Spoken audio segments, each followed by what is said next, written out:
এখন থেকে ভাই মুখ দিয়ে পড়ার দিন শেষ। এখন থেকে আপনার ফোনে আপনার পড়া পড়ে শুনিয়ে দিবে।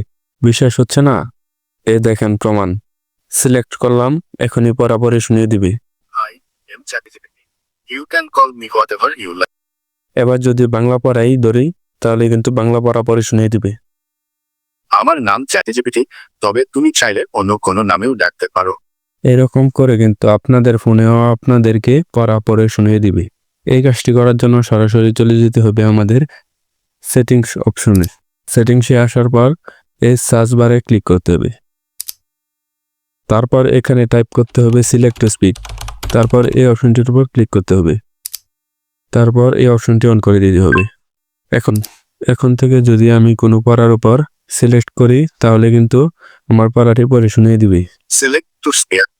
দেখতে পাচ্ছেন এখান থেকে বেরিয়ে চলে এসে আরেকটি সেটিংস চালু করতে হবে। ওই সেটিংসটি করার জন্য আবার আমাদের সার্চ বারে ক্লিক করতে হবে। তারপর এখানে লিখতে হবে টেক্সট টু স্পিক। তারপর এই অপশনটির উপর ক্লিক করতে হবে। এখন এখানে আমাদের ভাষা সিলেক্ট করতে হবে। আপনি কোন ভাষায় পড়াটি শুনতে চান। এখানে আমি বাংলাদেশিতে দিলাম। উপরেরটি আছে স্পিড। আপনি স্পিড বাড়িয়ে নিতে পারেন, কমিয়ে নিতে পারেন।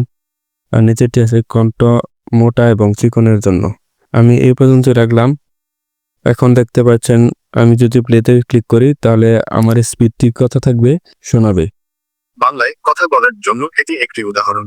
তারপর এই অপশনটিতে ক্লিক করতে হবে। আমাদের কাজ শেষ। এখন যদি আমি যে কোনো পড়ার উপর ক্লিক করি তাহলে কিন্তু আমার পড়াটি পড়ে শুনিয়ে দিবে। I am ChatGPT. You can call me whatever you like. আমার নাম ChatGPT, তবে তুমি চাইলে অন্য কোনো নামেও ডাকতে পারো। দেখতে পাচ্ছেন আমাদের সকল ধরনের পড়া কিন্তু পড়ে শুনিয়ে দিচ্ছে। আজকের এই ভিডিওটি এই পর্যন্তই। Thanks for watching. If you like this video